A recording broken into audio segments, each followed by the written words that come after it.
Македонија заслужи чиста покана од Европската унија за почеток на преговори, но земјата ќе го прифати тоа што ја дадено и ќе работи со тоа.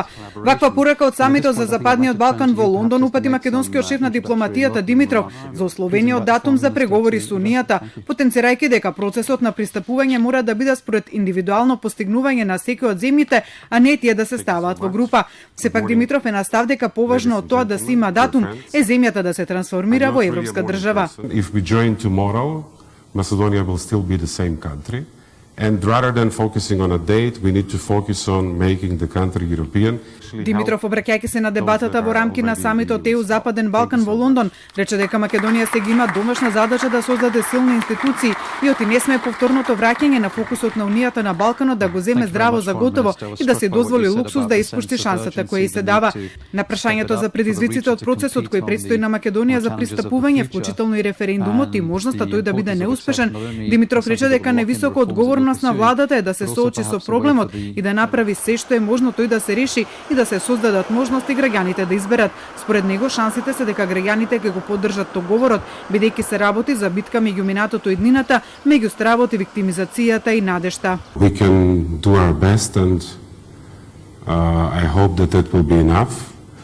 I think the people of Macedonia have chosen wisely in the past when faced with historic crossroads.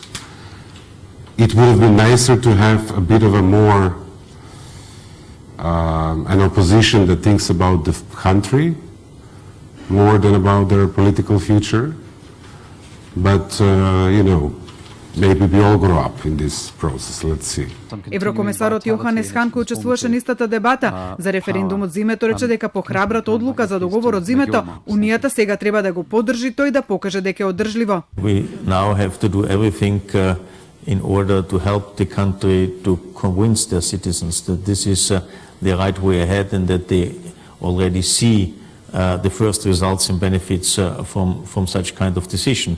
Хан, говорејќи за проширувањето на Унијата и пристапниот процес, рече дека кај сите земји од регионот најголем предизвик е владењето на правото. The whole region is in particular when it comes to rule of law in a kind of transition period, and many leaders in the region have understood that they have to address this issue, but still I face a kind of reluctance.